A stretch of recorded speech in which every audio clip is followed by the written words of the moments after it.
नमस्कार। नेपाल टेलिभिजनको राति 8 बजेको यो समाचार बुलेटिनमा यहाँहरूलाई स्वागत छ।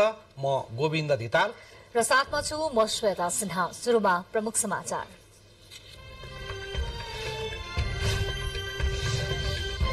राष्ट्रपति निर्वाचनको मिति नजिकै जाँदा दलहरूबीच गृह कार्य तीव्र। महन्त ठाकुरलाई राष्ट्रपतिको उम्मेद्वार बनाउने लोकसभाको निर्णय। अन्य दलहरू भने उम्मेद्वार चयनकै छलफलमा। वैज्ञानिक आविष्कारले मात्र देशको अस्तित्व जोगाउने प्रधानमन्त्रीको भनाई। विज्ञान र प्रविधिको विकास देश विकासको मूल आधार भएको धारणा व्यक्त। आँखा विशेषज्ञ सन्दुक रुइतलाई विश्वकै उत्कृष्ट ईसा अवार्ड प्रदान। करिब 13 करोड़ रुपैयाँ बराबरको ईसा अवार्ड पाउने डाक्टर रुइत पहिलो नेपाली। नेपालका मौलिक भाषामा विचलन आउन थालेको भन्दै विज्ञहरूको चिन्ता। मौलिक मातृभाषाहरूको प्रयोग र उच्चारणमा समेत समस्या। रूसी राष्ट्रपति भ्लादिमिर पुटिनद्वारा राष्ट्रको नाममा सम्बोधन। रूस र युक्रेन बीच जारी युद्धमा युक्रेन र पश्चिमा राष्ट्रहरू जिम्मेवार रहेको आरोप। र आइसिसी क्रिकेट विश्वकप लिग 2 च्याम्पियनमा स्कटल्याण्डमाथि नेपालको रोमाञ्चक जित। नेपाल लिग 2 मा पहिलो पटक सिरिजका 4वटै खेल जित्न सफल।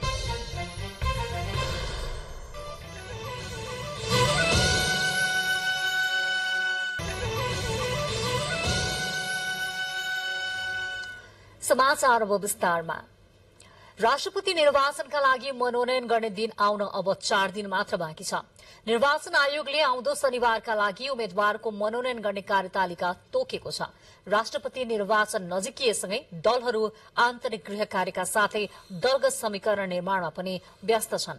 तर आज भने खास गरी ठूला 3 दल मौन जस्तै रहे। तर लोकतान्त्रिक समाजवादी पार्टी लोसपाका नेताहरूले प्रधानमन्त्री पुष्पकमल दाहाल प्रचण्डसँग भेट गरेका छन्। भेटमा लोसपाका नेताहरूले अध्यक्ष महन्त ठाकुरलाई राष्ट्रपतिमा राष्ट्रिय सहमतिको उम्मेद्वार बनाउन आग्रह गरेको बताइएको छ।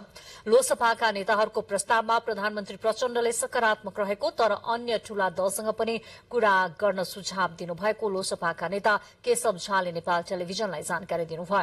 नेताहरूले आज भोलिमा नै नेपाली कांग्रेस र एमाले शीर्ष नेताहरूलाई भेटेर नेता महन्त ठाकुरलाई राष्ट्रपतिको साझा उम्मेद्वारको रूपमा प्रस्ताव गरिने झाले बताउनुभयो। यसैबीच नेकपा एकीकृत समाजवादीका अध्यक्ष माधव कुमार नेपालले राष्ट्रपति निर्वाचनलाई पार्टीले शक्तिको बाँडफाँडको रूपमा लिने बताउनु भएको छ। दाङको भालुवाङमा आज पत्रकारसँगको कुराकानीमा अध्यक्ष नेपालले राष्ट्रपति बन्न आफूलाई ठोस प्रस्ताव नआएको समेत बताउनुभयो। उहाँले अहिले बजारमा हल्ला धेरै छन्, चर्चा परिचर्चा धेरै छन्, तर मैले नै आफू के गर्ने सोचिसकेको छैन भन्नुभयो। कम्युनिस्ट पार्टीहरू बीचको एकतालाई या कम्युनिस्ट पार्टी र वामहरूको बीचको मोर्चा बनाउने कुरालाई केही पार लागेन भने पनि साझा विषयवस्तुमा सहकार्य गर्ने कुरालाई ध्यानमा राखेर अगाडि बढिरहेका छौं। राष्ट्रपतिको उम्मेद्वारका विषयमा एकीकृत समाजवादीले निर्णय नगरेको उल्लेख गर्दै अध्यक्ष नेपालले पावर शेयरिङमा पार्टीको भूमिका हुनुपर्दछ तर अरूले फाइदा उठाउने कुरा मान्य नहुने बताउनुभयो। यसअघि एकीकृत समाजवादीका अध्यक्ष नेपालले राष्ट्रपतिको उम्मेद्वार बन्न एमाले अध्यक्ष केपी ओलीले प्रस्ताव गरेको समाचार सार्वजनिक भएको थियो। राष्ट्रपतिको लागि वृहत छलफलको आवश्यकता रहेको उल्लेख गर्दै एमाले अध्यक्ष केपी शर्मा ओलीले राष्ट्रपति बन्न आफूलाई प्रस्ताव गरेको समाचार सार्वजनिक भए पनि अध्यक्ष नेपालले कतिपय कुरा पर्दाभित्रै रहन दिँदा उपयुक्त हुने बताउनुभयो। प्रेसमा आएका सबै समाचार साँचो हुन्छन् भन्ने छैन उहाँले भन्दै अहिले नै बोल्नु हतार हुने पनि बताउनुभयो। हतार नगरिकन पर्दाभित्रै रहन यस्ता कुरालाई दिनुपर्छ भन्दै पूर्व प्रधानमन्त्री समेत रहनुभएका नेपालले पार्टीको ध्यान देशको हितको रक्षा गर्नुपर्ने कुरामा सबै गम्भीर हुनुपर्ने बताउनुभयो। संविधानलाई जोगाउने कुरामा अत्यन्तै चनाखो हुनुपर्ने बताउँदै उहाँले देशलाई समाजवादको दिशातर्फ लग्ने सोचतिर ध्यान दिनुपर्ने पनि उल्लेख गर्नुभयो।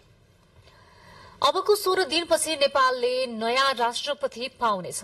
निर्वाचनको मिति नजिकै जाँदा निर्वाचन गराउन निर्वाचन आयोगको र कसलाई राष्ट्रपति बनाउने भन्ने विषयमा दलहरूको दौड़धूप बढ़ेको छ। राष्ट्रपति संवैधानिक रूपमा आलंकारिक पद भए पनि दलहरूले यसपटक राष्ट्रपतिको पदलाई आफ्नो प्रतिष्ठाको विषयसँग जोडेका छन्। राष्ट्रपति निर्वाचनको लागि दलहरू आन्तरिक तयारीमा जुटिरहँदा कुन दलको मतभार कति छ त हेरौं यो रिपोर्ट। प्रतिनिधि सभा राष्ट्रिय सभा र प्रदेश सभाका सदस्यहरूले राष्ट्रपतिको निर्वाचनमा भाग लिन पाउँछन्। यसपटकको निर्वाचनमा संघीय संसद प्रतिनिधि सभा, राष्ट्रिय सभा र प्रदेश सभाका सदस्यहरूले राष्ट्रपतिको निर्वाचनमा भाग लिन पाउँछन्। यसपटकको निर्वाचनमा संघीय संसद प्रतिनिधि सभा र राष्ट्रिय सभाका 334 सदस्य र प्रदेश सभाका 550 सदस्यले मतदान गर्नेछन्। निर्वाचन आयोगका अनुसार राष्ट्रपति निर्वाचनमा संघीय संसदको मतभार 79 र प्रदेश सभाका सदस्यको मतभार 48 तोकिएको छ, जस अनुसार संघीय संसदको कुल मतभार 26,386 र प्रदेश सभाको कुल मतभार 26,400 हुन आउँछ। यसरी राष्ट्रपति निर्वाचनमा कुल मत 52,786 हुन आउँछ। प्रदेश सभामा 550 जना र संघीय संसदमा 334 जना सदस्य रहनु भएको छ। टोटल 884 मतदाताको कुल मतभार 52,786 मतभार हुन्छ। यहाँहरूलाई थाहा छ प्रदेश सभाका सदस्यको मतभार 48 हुन्छ भने प्रदेश संघीय सांसदहरूको मतभार 79 हुने व्यवस्था छ। यो पनि पछिल्लो जनगणनाका आधारमा यो मतभार निर्धारण गरिन्छ। संघीय संसदमा 14 राजनीतिक दलको प्रतिनिधित्व रहेको छ। यसबाहेक स्वतन्त्र सांसद र राष्ट्रिय सभामा राष्ट्रपतिबाट मनोनित भएका सांसदहरू पनि यसमा सहभागी हुनेछन्। निर्वाचन आयोगका अनुसार संघीय संसदमा सबैभन्दा ठूलो दलका रूपमा रहेको नेपाली कांग्रेससँग संघीय संसद र प्रदेश सभामा समेत गरी 16,269 मतभार छ। संसदको दोस्रो ठूलो दल नेकपा एमालेसँग 15,154, माओवादी केन्द्रसँग 7,649, राष्ट्रिय स्वतन्त्र पार्टीसँग 1,580, राप्रपासँग 2,450, जसपासँग 2,145 मतभार छ। त्यस्तै एकीकृत समाजवादीसँग 2,574, जनमत पार्टीसँग 1,242, लोसपासँग 971, नागरिक उन्मुक्ति पार्टीसँग 813, नेमकिपासँग 223, राष्ट्रिय जनमोर्चासँग 206, नेपाल संघीय समाजवादी पार्टीसँग 48 र हाम्रो नेपाली पार्टीसँग 96 मतभार छ। प्रतिनिधि सभा, राष्ट्रिय सभा र प्रदेश सभामा स्वतन्त्र उम्मेद्वारहरूको रूपमा विजयी सांसदहरूको संख्या 18 छ। उनीहरूसँग कुल 1,050 मतभार रहेको छ। राष्ट्रपतिको निर्वाचनसम्म राजनीतिमा कुनै परिवर्तन नआए वर्तमान सत्ता गठबन्धनले नै राष्ट्रपति जित्ने सम्भावना कायमी छ। संसदीय अंकगणितका आधारमा राष्ट्रपति र उपराष्ट्रपति निर्वाचनमा माओवादी केन्द्र निर्णायक बन्ने देखिन्छ। तर राष्ट्रपति निर्वाचनको मनोनयनका लागि केही दिन मात्र बाँकी रहे पनि दलहरूको समीकरण प्रष्ट देखिँदैन। गठबन्धन निर्माणकै क्रममा ठूला दुई दल नेकपा एमाले र माओवादी बीच राष्ट्रपतिमा सहमति भएको बताइए पनि ती दलहरूले राष्ट्रपतिको साझा उम्मेद्वार तय गर्न सकेका छैनन्। माओवादीले दलहरू बीचको सहमतिका आधारमा राष्ट्रपति पदका लागि उम्मेद्वार तय गर्नुपर्ने अडान लिएको छ, जसका कारण एमाले र कांग्रेसले राष्ट्रपति पदमा दावी गरे पनि आफ्नो दलबाट उम्मेद्वार अघि सार्न सकेका छैनन्। उता माओवादी केन्द्रका वरिष्ठ उपाध्यक्ष एवं उप प्रधानमन्त्री नारायण काजी श्रेष्ठले सबै राजनीतिक दलबीच राष्ट्रपति निर्वाचनमा सहमतिको प्रयास भइरहेको बताउनु भएको छ। राष्ट्रपति निर्वाचनमा सहमति खोज्ने निर्णय आफ्नो दलले गरेको भन्दै राष्ट्रपतिको निर्वाचनका विषयमा पार्टीमा अहिलेसम्म कुनै निर्णय नभएको जानकारी दिनुभयो। मंगलबार गोरखामा पत्रकारहरूसँग कुरा गर्दै उप प्रधानमन्त्री एवं भौतिक पूर्वाधार तथा यातायात व्यवस्था मन्त्री श्रेष्ठले राष्ट्रपति निर्वाचनमा लोकतन्त्र र गणतन्त्रको निम्ति संघर्ष गरे ती सबै दलहरू एकै ठाउँ आउने गरी सहमति खोज्नुपर्ने बताउनु भयो। देशको अहिलेको आवश्यकता सामाजिक न्याय सहितको समृद्धिको लक्ष्य हासिल गर्नु रहेको भन्दै सहमतिमै देशलाई अघि बढाउनु पर्ने आवश्यकता रहेको उप प्रधानमन्त्री श्रेष्ठको भनाइ थियो। लोकतान्त्रिक उपलब्धिलाई माध्यम र साधन बनाएर यसलाई सामाजिक आर्थिक क्षेत्रमा विस्तार गरेर हामीले जनताको जीवन फेर्नुपर्छ। शिक्षा, स्वास्थ्य, रोजगारी, खाद्यान्न, आवास, बाटोघाटो, खानेपानी, बिजुलीका आवश्यकताहरू पूरा गर्नुपर्छ र जीवनका अत्यन्तै आवश्यक अर्को पक्ष मनोरञ्जनलाई पनि जीवनको र पाठको रूपमा पूरा गरिसक्यो। प्रधानमन्त्री पुष्पकमल दाहाल प्रचण्डले देशको विकासका लागि विज्ञान र प्रविधिको विकास आवश्यक भएको बताउनु भएको छ।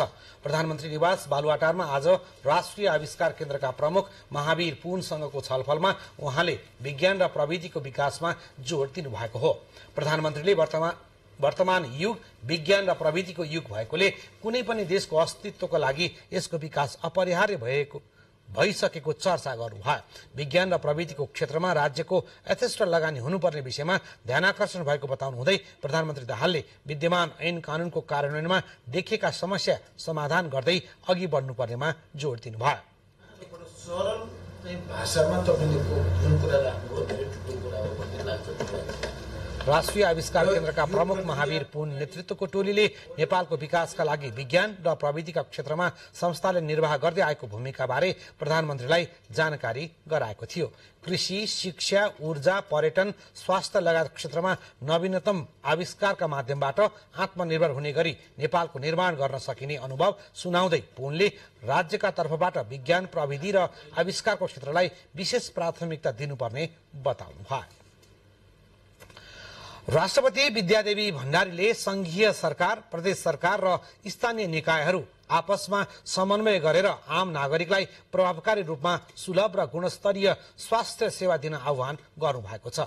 मदन भण्डारी स्वास्थ्य विज्ञान प्रतिष्ठानद्वारा सञ्चालित हेटौँडा अस्पतालको नवनिर्मित भवनको आज उद्घाटन गर्नुहुँदै राष्ट्रपति भण्डारीले गुणस्तरीय सेवा र दक्ष जनशक्ति उत्पादनका लागि इमान्दारीपूर्वक कार्यक्षेत्रमा क्रियाशील हुन प्रतिष्ठानलाई आग्रह गर्नुभयो। राष्ट्रपति भण्डारीले संविधानले आधारभूत स्वास्थ्य सेवालाई नागरिकको मौलिक हकका रूपमा स्थापित गरेको उल्लेख गर्नुहुँदै विपन्न नागरिकलाई सेवा दिने र उपचार विधिमा विश्वस्त तुल्याउने काममा प्रतिष्ठान नयाँ रणनीतिका साथ अघि बढ्नुपर्ने बताउनु भयो। नेपालको संविधानमा नागरिकका लागि सुनिश्चित गरिएका स्वास्थ्य सम्बन्धी हकको प्राप्तिमा यस प्रतिष्ठानले सघाउ पुर्याउनेमा म विश्वस्त छु। गुणस्तरीय स्वास्थ्य सेवालाई सबै नागरिकको सहज र सुलभ पहुँचमा पुर्याउनु राज्यको महत्त्वपूर्ण दायित्व बन्न गएको छ। नेपालको एक महत्त्वपूर्ण औद्योगिक केन्द्रका साथै बागमती प्रदेशको राजधानी समेत रहेको रमणीय हेटौँडा शहरमा मदन भण्डारी स्वास्थ्य विज्ञान प्रतिष्ठानको स्थापना हुनुका अनेकौं आयाम छन्। यसले एकातिर नागरिकलाई उत्कृष्ट स्वास्थ्य सेवा प्रदान गर्नेछ भने अर्कोतिर गुणस्तरीय स्वास्थ्य शिक्षाका माध्यमबाट जनतालाई माया र सम्मान गर्ने डाक्टर, नर्स तथा स्वास्थ्यकर्मी तयार गर्ने योगदान गर्नेछ भन्ने मेरो विश्वास रहेको छ। कार्यक्रममा बागमती प्रदेशका मुख्यमन्त्री शालिग्राम जम्मर कटेलले प्रदेश सरकारले पहिलो कार्यकालमा नै मदन भण्डारी स्वास्थ्य विज्ञान प्रतिष्ठान ऐन पारित गरी हेटौँडाको जिल्ला अस्पताललाई स्तरोन्नति गर्दै प्रतिष्ठानको मातहतमा ल्याएको उल्लेख गर्नुभयो। मदन भण्डारी स्वास्थ्य विज्ञान प्रतिष्ठान हाम्रो बागमती प्रदेशको स्वास्थ्य क्षेत्रको एउटा बागमती प्रदेशका पूर्व मुख्यमन्त्री डोरमणि पौडेलले हेटौँडा अस्पताललाई मदन भण्डारी प्रतिष्ठान अन्तर्गत सञ्चालनमा ल्याएर भरपर्दो र गुणस्तरीय सेवा प्रदान गर्ने प्रयास गरिएको बताउनुभयो।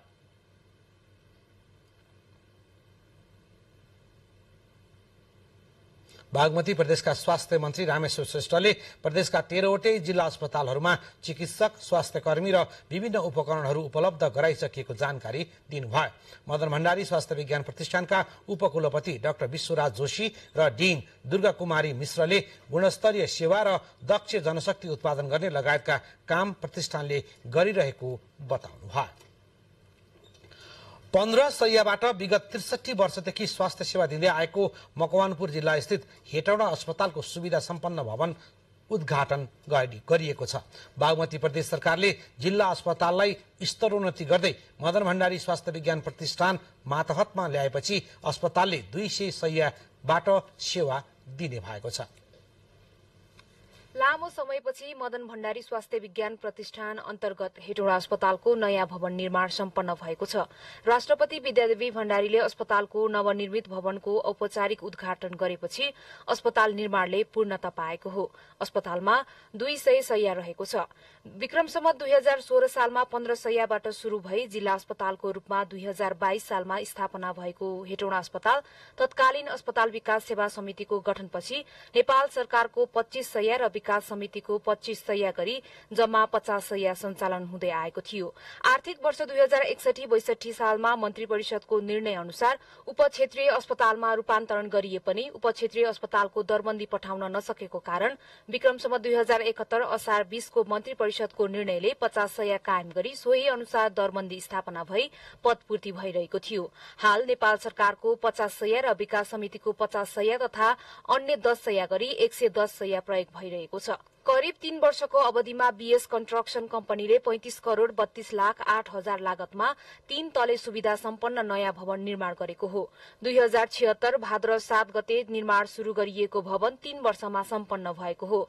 अस्पतालको नयाँ भवन निर्माण भएसँगै अस्पतालको इमर्जेन्सी बेड संख्या 8 बाट 24 वटा वृद्धि भएको छ। अस्पतालमा हाल 57 जना चिकित्सकहरू कार्यरत रहेकोमा 38 जना विशेषज्ञ चिकित्सकहरू छन्। अस्पतालमा मेडिकल अधिकृत 19 जना रहेका छन् भने नर्सिङ अधिकृत 5 जना, स्टाफ नर्स 38 जना समेत गरी 200 जना स्वास्थ्य कर्मी अस्पतालमा कार्यरत रहेको प्रतिष्ठानले जनाएको छ। हाल अस्पतालमा 17 बेडको आईसीयू, 20 बेडको एचडीयू क्षमता र 6 बेडको डायलिसिस सेवा सञ्चालन रहेको छ। अस्पतालले पछिल्लो पटक मनोरोगको विशेषज्ञ सेवा सञ्चालन गरेको अस्पतालले जनाएको छ। नयाँ भवन बन्नु अघि दैनिक 400 जनालाई मात्रै सेवा प्रदान गर्दै आएको अस्पतालले हाल दैनिक 700 भन्दा बढ़ीलाई सेवा दिइरहेको छ। मदन भण्डारी स्वास्थ्य विज्ञान प्रतिष्ठान मातहतमा रहेपछि bachelor of public health, bachelor of pharmacy र bachelor of science in medical library technology विषयमा अध्यापनको अनुमति समेत प्राप्त भएको छ। तर उच्च शिक्षा अध्यापनका लागि आवश्यक पर्ने जग्गा भने उपलब्ध नभएको प्रतिष्ठानले जनाएको छ। जिल्ला संवाददाता सृजना नेपालको साथमा मानवी बानिया, नेपाल टेलिभिजन, काठमाडौँ। समाचारको क्रममा अब केही बेर विज्ञापनको पालो।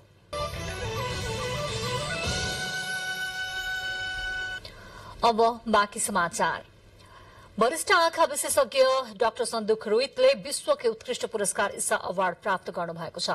बहराइनको प्रतिष्ठित इसा अवार्ड बहराइनका राजशेखले आज डाक्टर रोहितलाई प्रदान गर्नुभएको हो। यो पुरस्कार पाउने डाक्टर रोहित पहिलो नेपाली हुनुहुन्छ। यो पुरस्कारको राशि करिब 13 करोड़ रुपैयाँ रहेको छ।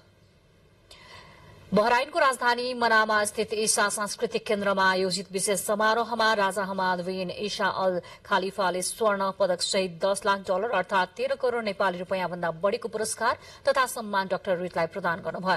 डाक्टर रोहितले विकास गरेको सर्वसुलभ दरको आँखाको लेन्स विश्वका धेरै देशमा पुगेको छ, जसले गर्दा गरीबहरूले पनि दृष्टि पाएका छन्। यस वर्ष यो विधाको पुरस्कारका लागि 139 मनोनयनमा रहेका थिए।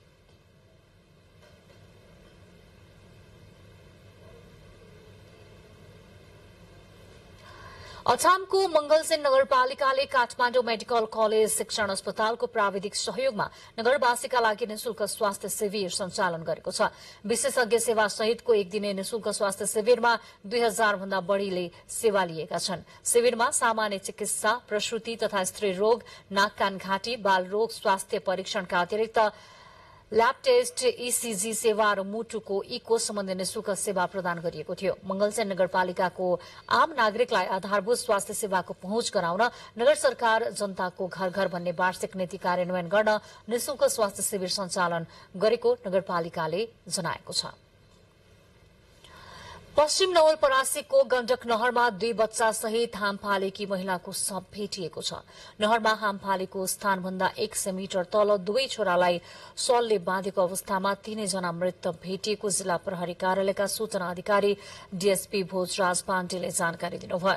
आज दिउँसो 2 बजेतिर सुस्ता गाउँपालिका 2 हरकपुर स्थित गण्डक नहरमा सोही वडाको महलबारी बस्ने 29 वर्षीय प्रतिमा थारूले 9 वर्षीय छोरा क्रिस र 7 वर्षीय सुमितलाई काखमा लिएर हाम फालेकी थिइन्। उनको जनपथ र सशस्त्र प्रहरीको टोलीले खोजी गरी मृत अवस्थामा फेला पारेको हो। ती महिलाको मानसिक सन्तुलन सामान्य नरहेको प्रहरीले जनाएको छ। उनका श्रीमान वैदेशिक रोजगारीमा रहेका छन्। उनी 2 छोरा र सासूसँग बस्दै आएकी थिइन्। मोरङमा खेती समेत गर्न मिल्ने गरी सोलर प्रविधिबाट बिजुली उत्पादनको तयारी थालिएको छ। मोरङको बुढीगंगा गाउँपालिकामा शुरू गर्न लागि एग्रो सोलर विद्युत योजनाबाट करिब 7 मेगावाट विद्युत उत्पादन गर्ने र दलहन तथा तरकारी खेती गरेर आमदानी गर्ने योजना रहेको छ।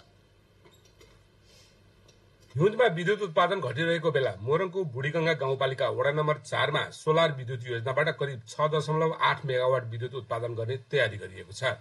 निजी क्षेत्रको स्वतन्त्र ऊर्जा उत्पादक जीआई सोलरको करिब 70 करोड रुपियाँ लगानीमा सुरु गरिएको सो योजनाबाट उत्पादित बिजुली यही चैत्र 1 गते नेपाल विद्युत प्राधिकरणको बाँसबारी ग्रिडमा जोड्न लागि हो।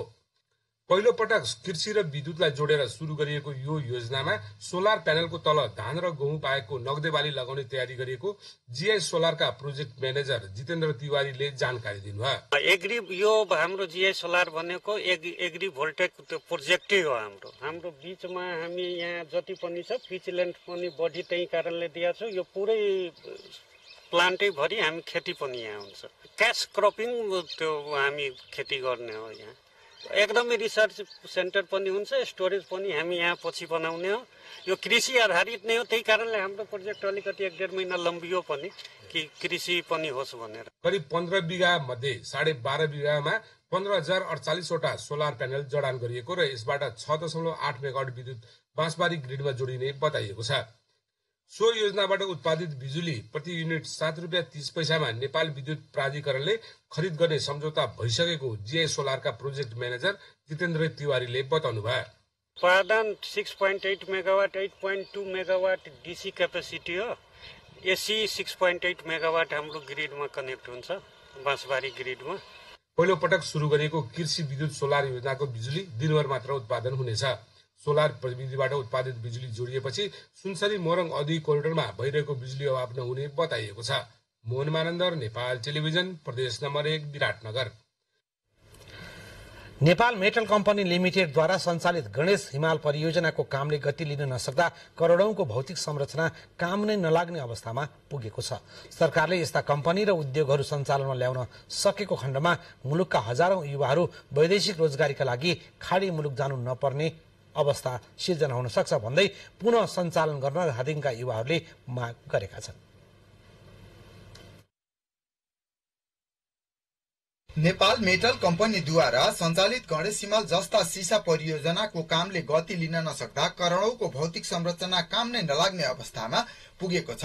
सरकारले पटक पटक रुग्ण उद्योग र आयोजना सञ्चालन गर्ने भन्दै समिति बनाएको भए पनि त्यस्ता उद्योग र कम्पनीहरू अझै सञ्चालनमा आउन नसकेको हो, जसले गर्दा मुलुकका हजारौं युवा वैदेशिक रोजगारीका लागि खाडी मुलुक जान बाध्य भएका छन्। धादिङको रुबी भ्याली गाउँपालिका स्थित लिप्लिङमा पर्ने गणेश हिमाल जस्ता सिसा परियोजना पनि एक उदाहरणीय आयोजना हो, जसको सञ्चालनका लागि सरकारले वर्षौंदेखि पटक पटक समिति बनाउँदै आएको छ। तर आयोजना सञ्चालनको तयारी भने अझै हुन सकेको छैन। कर्मचारीहरू कामविहीन भएका छन् भने बेस क्याम्पदेखि खानीसम्मका सबै भौतिक संरचनाहरू बिग्रिएर प्रयोग गर्न नमिल्ने भएको छ।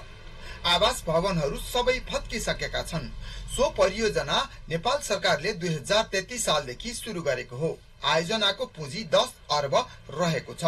अहिले गणेश हिमालको फेदीमा रहेको बेस क्याम्पमा 2 जना कर्मचारीहरूले कार्यालयका संरचनाहरू कुर्नु बाहेक कुनै काम नभएको बताउँदै खानी सञ्चालनमा ल्याउने तयारी रहेको आश्वासन सरकारले दिएको बताएका छन्।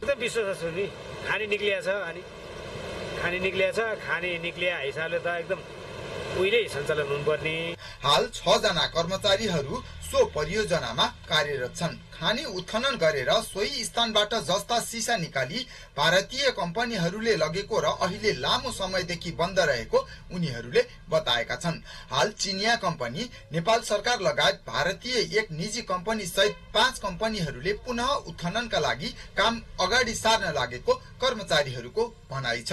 सो खानीबाट पहेँलो र सेतो टल्कने धातु जस्तो देखिने ढुङ्गा निकाल्ने गरेको छ। उक्त खानी सञ्चालनमा ल्याउन सकेको खण्डमा नेपाल सरकारलाई आर्थिक रूपमा मजबुत बन्नका लागि थप टेवा पुग्नका साथै सयौं नेपालीले स्वदेशमा नै रोजगारीको अवसर पाउने पक्का छ। Shiv Silwal, Nepal television, Ruby Valley, Dhading. अब फेरि केही बेर विज्ञापन। अब बाँकी समाचार। प्रत्येक वर्ष फागुन शुक्ल प्रतिपदाका दिन शेर्पा समुदायले मनाउने सांस्कृतिक पर्व ग्याल्पो लोसार विविध कार्यक्रमको आयोजना गरी मनाइनेछ। नयाँ वर्षका रूपमा शेर्पा समुदायले ग्याल्पो लोसार मनाउने गरेका छन्। मुसा, गाई, बाघ, खरायो, ड्रागन, सर्प, घोडा, भेडा, बाँदर, चरा, कुकुर र बराहा गरी 12 वर्गमा ग्याल्पो लोसारलाई विभाजन गरिएको छ। ग्याल्पो लोसार फागुन शुक्ल प्रतिपदादेखि पूर्णिमासम्म शेर्पा समुदायले विविध कार्यक्रम गरी 3 दिनसम्म मनाउने गर्दछन्। ग्याल्पो लोसार भोटका नवौं राजा उदे गुङ्ग्यालका पालादेखि वसन्त पर्वका नामले मनाउन थालिएको हो। विगतमा हिमाली क्षेत्रका 12 जिल्लामा मात्र मनाइने ग्याल्पो लोसार हाल 22 जिल्लामा मनाइन्छ। शेर्पा जातिको बसाई सराईसँगै यो पर्व मनाउने जिल्ला पनि बढेको हो। पुस 15 मा गुरूङ समुदायले तमु र माघ शुक्ल प्रतिपदाका दिन तामाङ समुदायले पनि सोनाम लोसारका नाममा यो पर्व मनाइसकेका छन्।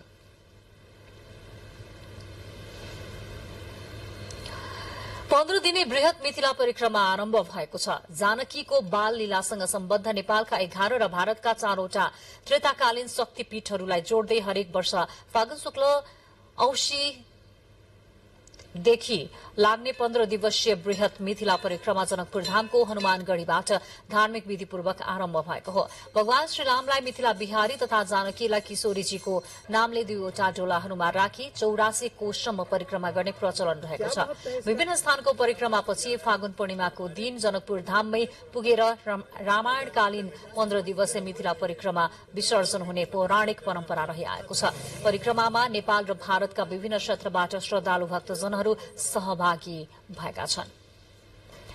आज अन्तर्राष्ट्रिय मातृभाषा दिवस। हरेक वर्षको फेब्रुअरी 21 तारिकमा विभिन्न कार्यक्रम गरी यो दिवस मनाउने गरिन्छ। तर पछिल्लो समय विश्वभर नै केही भाषाहरू लोप हुँदै गएका छन्। नेपालमा पनि नेपाली भाषा लगायत अधिकांश भाषामाथि बाहिरी भाषाको अतिक्रमण बढ्दै गएकोमा विज्ञहरूले चिन्ता व्यक्त गरेका छन्।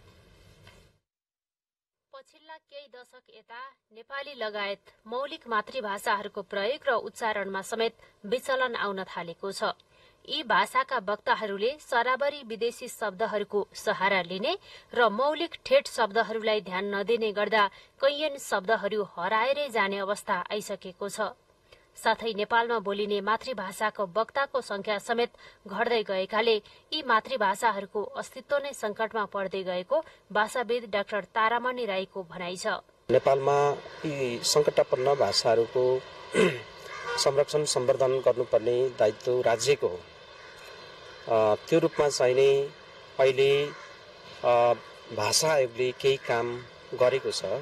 मूलतः भाषाको संरक्षण सम्वर्धन र विकास गर्ने कुरा, त्यो कुरा चाहिँ कसरी पोलिसीमा आउँछ, कसरी नीतिमा आउँछ, योजनामा कसरी आउँछ भन्ने कुरा महत्त्वपूर्ण कुरा हो। भाषा आयोगका अनुसार नेपालमा बोलिने 123वटा भाषाहरूमध्ये 21वटा भाषा संकटापन्न अवस्थामा पुगेका छन्। 1000 भन्दा कम वक्ता भएका भाषालाई भाषा आयोगले संकटापन्नको सूचीमा राख्ने गरेको छ। दुरा, कुसुण्डा, तिलंगा, सुरेल, लुम्खिङ, बराम लगायतका भाषाको वक्ता समेत फेला पार्न कठिन छ। मातृभाषाहरूको संरक्षणका लागि स्थानीय तह बढी जिम्मेवार बन्नुपर्ने सुझाव भाषाविदहरूको छ। स्थानीय स्तरमै थप अध्ययन अनुसन्धान र पुनर्लेखन गरी विद्यालय शिक्षाको प्राथमिक तहमा हुने पठन पाठनलाई अझ प्रभावकारी बनाउनु पर्ने सुझाव उनीहरूले दिएका छन्। सबभन्दा अत्यन्त लोकप्रिय भाषा कुसुण्ड भाषा हो। कुसुण्ड भाषाको लागि चाहिँ एकजना मात्रै वक्ता छन्, उसलाई चाहिँ त्यसलाई के वृद्धि भाषा वृद्धि दिएको छ। यसरी भाषा आएको तर्फबाट काम भइरहेको छ। तर जति हुनुपर्ने थियो त्यति काम चाहिँ भएको हुन सकेको छैन। आमा बाउले पनि नबोल्ने, स्कुलमा पनि त्यो आफ्नो नसिकाउने होइन। त्यसै घरमा आमाले पनि नबोल्ने, बच्चासँग नबोल्ने नि बच्चाले आउँदै आउने। मेरै केसमा म पहिला हजुरआमा बाउसँग हुर्केको हजुरआमा हजुरसँग बोल्छु। म आफूले तामाङ राम्रोसँग बोल्न आउँछ। मेरै आफ्नो छोरा छोरी होइन, म आफू घरमा बोल्दैन। अब कहिलेकाहीँ बोल्दाखेरि बच्चालाई अनौठो लाग्छ। त्यसो त कतिपय स्थानीय तहले मातृभाषा संरक्षणका लागि आधारभूत विद्यालयहरूमा स्थानीय भाषालाई अनिवार्य बनाउँदै लगेका छन्। विद्यालयमा मात्र होइन, परिवारमा पनि आफ्नो मातृभाषा बोलेर आफ्ना छोराछोरीलाई सिकाउँदा भाषा संरक्षणमा टेवा पुग्ने देखिन्छ। क्यामेरामा राजेश थापा मगरको साथमा दुर्गा खड्का, नेपाल टेलिभिजन। यता अन्तर्राष्ट्रिय मातृभाषा दिवसको अवसरमा मातृभाषाको संरक्षण र प्रवर्धन गर्ने उद्देश्यका साथ मातृभाषा कविता गोष्ठीको आयोजना गरिएको छ। रातोघर र बुढा नीलकण्ठ नगरपालिका वडा नम्बर 1 ले संयुक्त रूपमा आयोजना गरेको मातृभाषा कविता गोष्ठीमा करिब 2 दर्जन स्रष्टाहरूले मातृभाषामा कविता वाचन गर्नुभयो। बान्तवा, मगर, चौधरी, नेपाल भाषा, चामलिङ राई भाषा र सुनुवार भाषाका स्रष्टाहरूले आफ्नो मातृभाषाको कविता वाचन गर्नुभएको थियो भने सोही अवसरमा केही स्रष्टाहरूले खस नेपाली भाषामा कविता समेत वाचन गर्नुभएको थियो।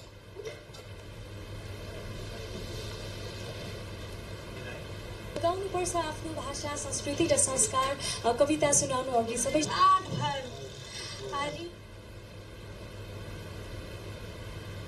अन्तर्राष्ट्रिय मातृभाषा दिवसकै अवसरमा नेपाल स्थित बंगलादेश दूतावासले विभिन्न कार्यक्रमहरूको आयोजना गरेको छ। काठमाडौँ स्थित बंगलादेश दूतावासमा चित्रकला लगायतका कार्यक्रमहरू गरी अन्तर्राष्ट्रिय मातृभाषा दिवस मनाइएको हो। नेपालका लागि बंगलादेशका राजदूत सलाउद्दिन नोबन चौधरीले विश्वको सबै भाषाको सम्मानका लागि कार्यक्रम आयोजना गरिएको बताउनुभयो।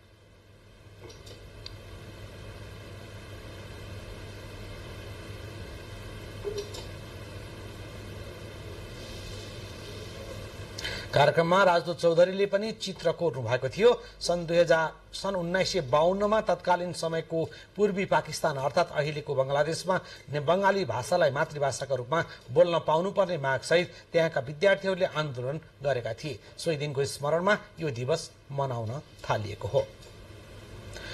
बुलेटिनमा समाचारहरूको क्रम जारी छ। यतिखेर भने बेला भएको छ प्रमुख समाचारको।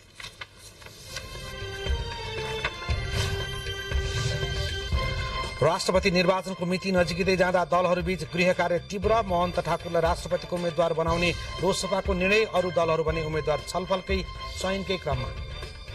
वैज्ञानिक आविष्कारले मात्र देशको अस्तित्व जोगाउने प्रधानमन्त्रीको भनाई। विज्ञान र प्रविधिको विकास देश विकासको मूल आधार भएको धारणा व्यक्त।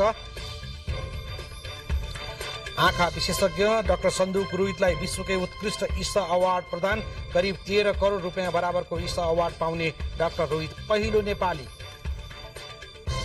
नेपालका मौलिक भाषामा विचलन आउन थालेको भन्दै विज्ञहरूको चिन्ता। मौलिक मातृभाषाको प्रयोग र उच्चारणमा समेत समस्या।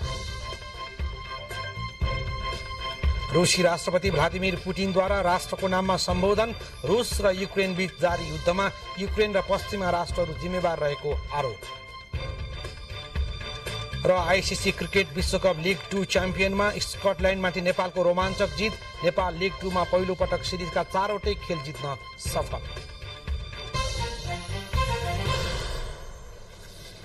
धार्मिक कर्मकाण्ड, पूजा तथा विशेष पर्वहरूमा भजन गाउने र त्यसको लयसँगै नाच्ने परम्परा धेरै पुरानो हो।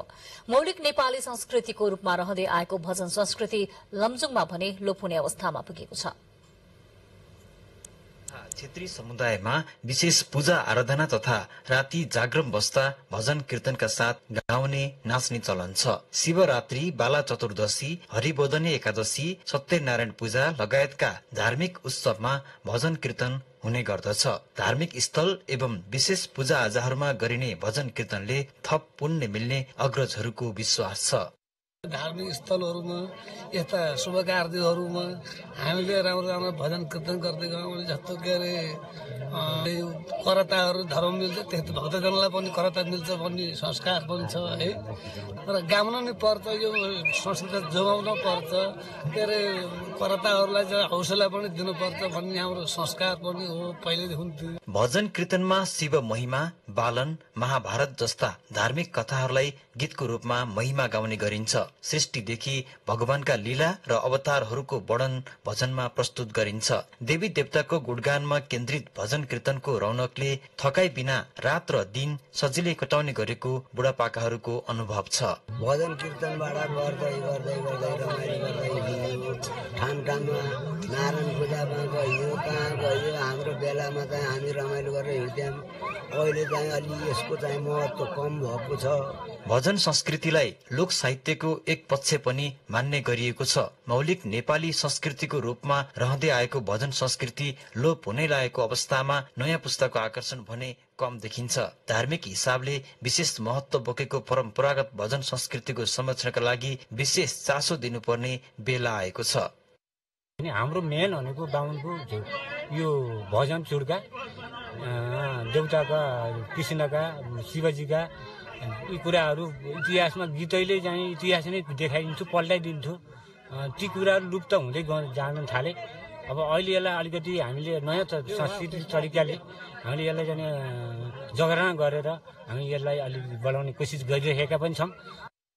समयमा उत्सव महोत्सव तथा विशेष समारोहहरूमा भजन संस्कृतिका झलकहरू देखाइने गरिन्छ। व्रत पूजा जात्रा मेला पर्वहरूमा अत्यन्त उत्साहका साथ गाउने र नाच्ने भजन संस्कृति जोगाउन अपरिहार्य भइसकेको छ। हिजो निधन भएका मानवाधिकार आन्दोलनका अगुवा वामपन्थी बुद्धिजीवी एवं पूर्व मन्त्री मथुरा प्रसाद श्रेष्ठप्रति श्रद्धाञ्जली अर्पण गरिएको छ। आज काठमाडौँको शिक्षण अस्पतालमा एमाले अध्यक्ष केपी शर्मा ओली लगायतका नेताहरू पुगेर श्रेष्ठप्रति श्रद्धाञ्जली अर्पण गर्नुभयो। दम लगायतको रोगबाट पीड़ित 88 वर्षीय उनको उपचारको क्रममा हिजो अन्नपूर्ण न्यूरो अस्पतालमा निधन भएको हो। उहाँ 2046 सालपछि बनेको सरकारमा नागरिक समाजका तर्फबाट स्वास्थ्य मन्त्री समेत बन्नुभएको थियो। उहाँको आज पशुपति आर्यघाटमा अन्त्येष्टि गरिएको छ। अब केही अन्तर्राष्ट्रिय समाचारहरूको क्रम। रूसका राष्ट्रपति भ्लादिमिर पुटिनले युक्रेन र रूस बीच 1 वर्षदेखि जारी युद्धका लागि पश्चिमा राष्ट्रहरू दोषी रहेको आरोप लगाउनु भएको छ। झण्डै 2 वर्षको अन्तरालमा राष्ट्रका नाममा गर्नुभएको पहिलो सम्बोधनमा युक्रेनलाई पश्चिमा राष्ट्रहरूले रूस विरोधी बनाउने प्रयास गरेको बताउँदै आफूहरूले युक्रेनका नागरिक विरुद्ध युद्ध नगरेको उल्लेख गर्नुभयो। पुटिनले आफ्नो देशको अस्तित्व खतरामा रहेको समेत सम्बोधनको क्रममा बताउनु भएको थियो। युक्रेनको पूर्वी भेगमा रहेको डोनबास क्षेत्रको द्वन्द्व शान्तिपूर्ण रूपमा समाधान गर्न खोजेको पनि उहाँले दावी गर्नुभयो। आफ्नो सम्बोधनमा पुटिनले पश्चिमा राष्ट्रहरूप्रति आक्रोश व्यक्त गर्दै शान्तिप्रतिको उनीहरूको प्रतिबद्धता धोका र क्रूर झुट भएको बताउनुभयो। युद्धले रूसमा पारेको प्रभावबारे चर्चा गर्दै अग्रपंक्तिमा खटिएकादेखि शिक्षक अनि कृषकसम्मलाई राष्ट्रपति पुटिनले धन्यवाद दिनुभयो।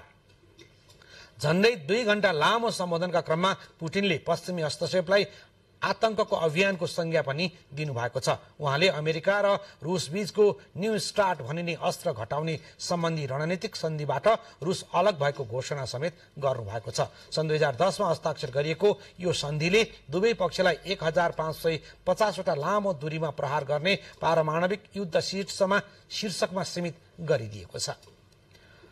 प्रसंग रूस युक्रेनकै छ। अमेरिकी राष्ट्रपति बाइडेनको युक्रेनको अप्रत्याशित भ्रमणलाई लिएर रूसको प्रतिक्रिया सार्वजनिक भएको छ।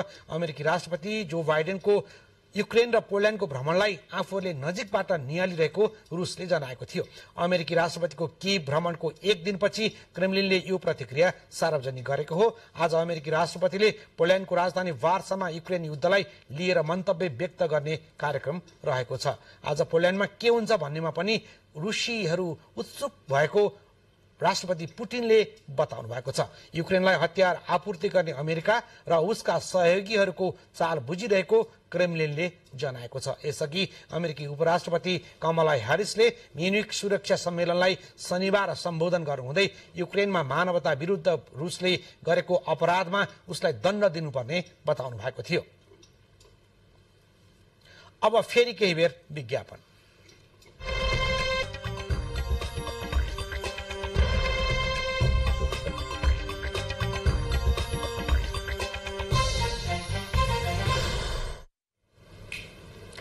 अब आर्थिक समाचार। सरकारले सम्पत्ति शुद्धिकरण तथा आतंककारी क्रियाकलापमा वित्तीय लगानी निवारण सम्बन्धी भए गरेका काम कारवाहीको अनुगमन तथा समीक्षा गर्न छुट्टै समिति गठन गर्ने भएको छ। सरकारले सम्पत्ति शुद्धिकरण ऐन संशोधन गर्दै अर्थमन्त्रीको अध्यक्षतामा निर्देशक समिति गठन गर्ने व्यवस्था थप गरेको हो। सरकारले मन्त्री परिषदबाट निर्णय गरी संशोधनका लागि व्यवस्थापिका संसदमा दर्ता गरेको विधेयक अनुसार सम्पत्ति शुद्धिकरण निवारण ऐन 2064 निर्देशक समितिको व्यवस्था थप भएको हो। सो समितिमा अर्थमन्त्री सहित 8 सदस्य रहने व्यवस्था गरिएको छ। समितिको सदस्यहरूमा कानून मन्त्री, महान्यायाधिवक्ता, मुख्य सचिव, गभर्नर, अर्थ मन्त्रालयको सचिव, कानून मन्त्रालयको सचिव र समन्वय समितिको संयोजक सदस्य सचिवको रूपमा रहने व्यवस्था गरिएको छ।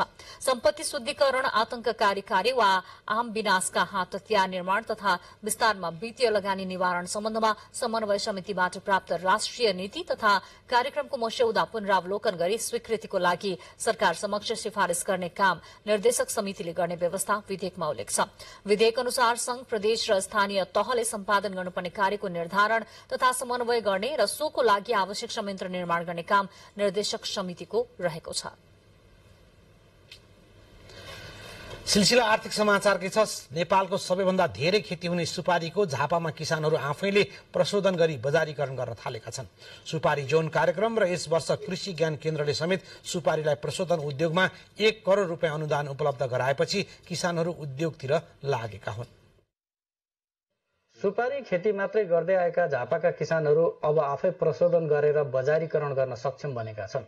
सरकारको अनुदानमा मेसिन खरिदमा टेवा पाएपछि सुपारी खेतीमा लागेका किसानहरू प्रशोधन गरेर बजारीकरणमा लाग्न थालेको मेची नगर 4 का किसान केवल निरौलाले बताउनुभयो। मेसिनबाट गर्ने भनेको चाहिँ सुपारीको बोक्रा छोडाउने, सँगसँगै यसबाट तपाईँको त्यसलाई कटिङ गर्ने र त्यसलाई प्याकेजिङ गरेर बजारसम्म पुर्याउने। यस वर्ष कृषि ज्ञान केन्द्रले सुपारी प्रशोधनकै शीर्षकमा बजेट विनियोजन गरेको छ। यता सुपारी जोनले पनि प्रशोधनलाई जोड दिएको छ। प्रशोधन उद्योगले सुपारी किसानदेखि व्यवसायले समेत टेवा पुगेको कृषि ज्ञान केन्द्रका बागवानी विकास अधिकृत अंकित भट्टराईले बताउनुभयो।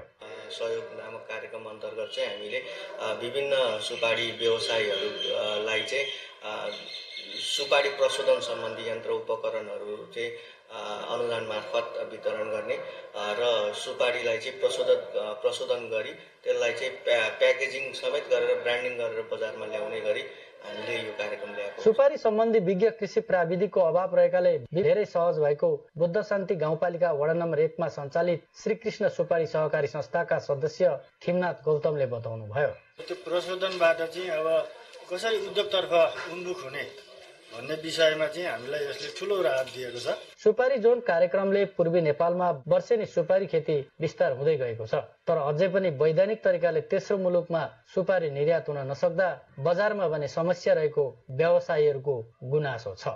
डिकेश लामा, नेपाल टेलिभिजन, प्रदेश नम्बर 1, झापा। आर्थिकपछि अब खेलकुद समाचार।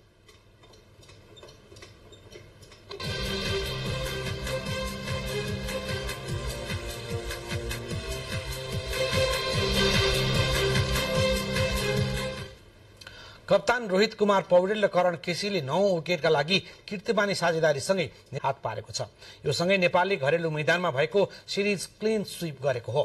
नेपालले लिग 2 मा नेपालको पहिलो पटक सिरिजको 4 वटै खेल जितेको हो। नेपालले आईसीसी क्रिकेट विश्वकप लिग 2 अन्तर्गत घरेलु मैदानमा भएको सिरिज क्लिन स्वीप गरेको छ।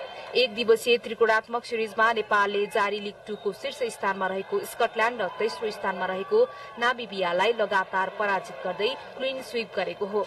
नेपालले आजको अन्तिम खेलमा पनि कीर्तिमानसँगै स्कटल्याण्डमाथि 2 विकेटको रोमाञ्चक जित पारेको छ।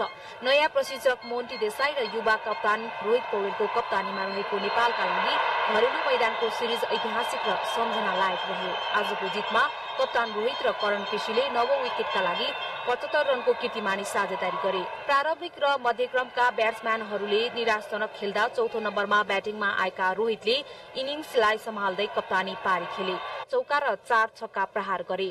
138 रनमा 8 विकेट गुमाएर नेपाल कठिन दबावमा रहेको बेला क्रिजमा आएका करण केसीले रोहितलाई बलियो साथ दिएपछि नेपालले 213 रनको लक्ष्य 44.1 ओभरमा 8 विकेट गुमाएर पूरा गर्यो। करणले 37 बल खेल्दै 2 चौका र 1 छक्का प्रहार गर्दै अबजित 31 रन बनाए। कप्तान रोहितले लगातार चौथो खेलमा पनि टस जितेपछि स्कटल्याण्डले पहिलो ब्याटिङको निम्तो पायो। स्कटल्याण्डले 46.1 ओभरमा सबै विकेट गुमाएर 212 रन बनायो। यस अघिको तुलनामा स्कटल्याण्डलाई थोरै रनमा समेट्ने क्रममा नेपालका लागि सन्दीप लामिछानेले सर्वाधिक 4 विकेट लिए। करण केसीले 3 विकेट लिए भने ललित राजवंशी र कुशल मल्लले समान 1-1 विकेट लिए। आईसीसी क्रिकेट विश्वकप लिग 2 अन्तर्गत खेलमा स्कटल्याण्ड र तेस्रो खेलमा फेरि नामिबिया 3 विकेट पराजित भए। घरेलु मैदानमा लिग 2 का खेल गत मंगलबारबाट काठमाडौँको कीर्तिपुरमा भएको हो। घरेलु मैदानको खेलमा साझेदारी, शतक र अर्धशतक र विकेटमा विभिन्न कीर्तिमान पनि बने। नेपालका ब्याट्सम्यान कुशल भुर्तेलले 1 दिवसीय क्रिकेटमा पहिलो शतक प्रहार गरेका छन्। त्यसैगरी ज्ञानेन्द्र मल्ल र असिफ शेखले 1 दिवसीय दिवसीय क्रिकेटमा नेपालको लागि सबैभन्दा धेरै 139 रनको साझेदारीको कीर्तिमान बनाए। यसका साथै केही महिनापछि पहिलो पटक मैदानमा आएका सन्दीप लामिछानेले घरेलु मैदानको 4 खेलमा मात्र 13 विकेट लिँदै लीग 2 का खेलमै 50 विकेटको कीर्तिमान बनाए। तीव्र गतिका बलर करण कृषिले पनि एक दिवसीय क्रिकेटमा 50 विकेटको कीर्तिमान बनाएका छन्। घरेलु मैदानमा भएको लीग 2 खेलमा कप्तान रोहित पौडेल, युवा ब्याट्सम्यान कुशल मल्ल, नेपाली टोलीका अनुभवी ब्याट्सम्यान ज्ञानेन्द्र मल्ल र सन्दीपको प्रदर्शन उत्कृष्ट रह्यो हो। जारी लीगका खेलहरू आउँदो मार्च 16 मा सकिनेछन्। लीग 2 मा Scotland, Oman, Namibia, America, United अरब इमिरेट्स, नेपाल र पपुवा न्यू गिनी समेत गरी 7 टिम छन्। सबै टोलीले 36 वटा खेल खेल्नुपर्ने हुन्छ। स्कटल्याण्ड, ओमान र अमेरिकाले सबै खेल खेलिसकेका छन्। स्कटल्याण्ड 36 खेलमा 24 जित सहित 50 अङ्क साथ शीर्ष स्थानमा रहेर यस वर्ष भारतमा हुने विश्वकपमा छनौट भएको छ। दोस्रो स्थानमा रहेको ओमानले सबै खेल खेलिसकेर 44 अङ्क बटुलेको छ भने तेस्रो स्थानको नामिबियाले 34 खेलमा 38 अङ्क पाएको छ। हालसम्म 28 खेल मात्र खेलेको नेपाल 12 जितमा 26 अङ्क सहित 6औं स्थानमा छ। लीग 2 का शीर्ष 3 वटा टोलीले विश्वकपमा अवसर पाउनेछन्। यसरी हेर्दा बाँकी सबै खेल जितेमा नेपालले विश्व क्रिकेटमा नयाँ इतिहासको प्रारम्भ गर्ने अवसर आउने देखिन्छ। नेपालले खेल्ने बाँकी 8 खेलमा 5 खेल जिते पनि एक दिवसीय मान्यता। सिरिजमा नेपालको पहिलो पटक क्लिन स्वीप। यसैबीच प्रधानमन्त्री पुष्पकमल दाहाल प्रचण्डले आज भएको आईसीसी क्रिकेट विश्वकप लीग 2 मा सफलता हासिल गरेकोमा क्रिकेट खेलाड़ीलाई बधाई दिनुभएको छ। प्रधानमन्त्री दाहालले सामाजिक सञ्जाल मार्फत आईसीसी क्रिकेट विश्वकप लीग 2 च्याम्पियन स्कटल्याण्डमाथि 2 विकेटको रोमाञ्चक जित हात पारेकोमा बधाई दिनुभएको हो। प्रधानमन्त्रीले आईसीसी क्रिकेट विश्वकप लीग 2 च्याम्पियन स्कटल्याण्डमाथि 2 विकेटको रोमाञ्चक जित हात पार्दै घरेलु मैदानमा भएको सिरिज क्लिन स्वीप गरेकोमा नेपाली टीमलाई हार्दिक बधाई दिनुहुँदै सम्पूर्ण खेलाड़ीको निरन्तर प्रगतिको हार्दिक शुभकामना पनि व्यक्त गर्नुभएको छ।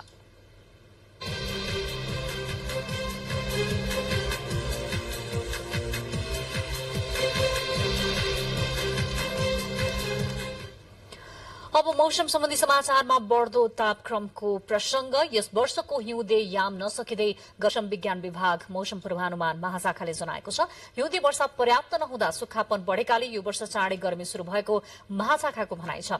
अहिले अधिकतम तथा न्यूनतम तापक्रम दुवै बढ़िरहेको छ। पश्चिमी वायु सक्रिय नभएकाले वर्षा नहुँदा चिसो बढ्न नसकेकाले पनि तापक्रम बढ़ेर चाँडै गर्मी महसुस भएको महाशाखाले जनाएको छ। अघिल्लो वर्ष हिउँदमा पश्चिमी वायु बढ़ी सक्रिय रहेकाले हिउँदे वर्षा राम्रोसँग भएको थियो। यसपटक भने वर्षा गराउने मौसमी प्रणाली प्रभावकारी नभएकाले वर्षा हुन नसकेको मौसमविदको भनाइ छ।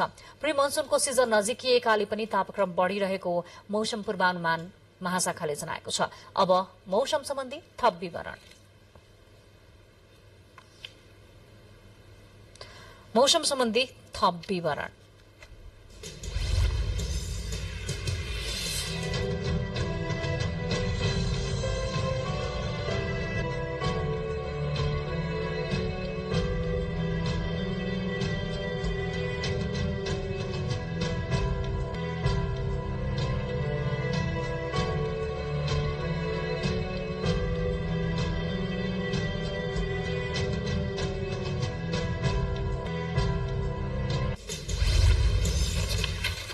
बुलेटिनको अन्त्यमा प्रमुख समाचार पुनः एकपटक।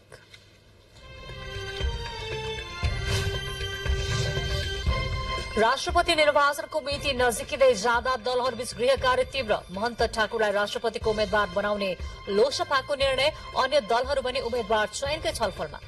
वैज्ञानिक आविष्कारले मात्र देशको अस्तित्व जोगाउने प्रधानमन्त्रीको भनाई। विज्ञान र प्रविधिको विकास देश विकासको मूल आधार भएको धारणा व्यक्त।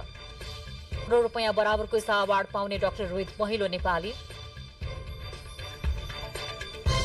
नेपालका मौलिक भाषामा विचलन आउन थालेको भन्दै विज्ञहरूको चिन्ता। मौलिक मातृभाषाहरूको प्रयोग र उच्चारणमा समेत समस्या। रूसी राष्ट्रपति भ्लादिमिर पुटिनद्वारा राष्ट्रको नाममा सम्बोधन। रूस र युक्रेन बीच जारी युद्धमा युक्रेन र पश्चिमा राष्ट्रहरू नै जिम्मेवार रहेको आरोप। र आईसीसी क्रिकेट विश्वकप लीग 2 च्याम्पियनशीपमा स्कटल्याण्डमाथि नेपालको रोमाञ्चक जित। नेपाल लीग 2 मा पहिलो पटक सिरिजका 4वटै खेल जित्न सफल। हवस् त समाचार अहिलेलाई सकिएको छ। हामी सबैलाई बिदा दिनुहोस्। नमस्कार।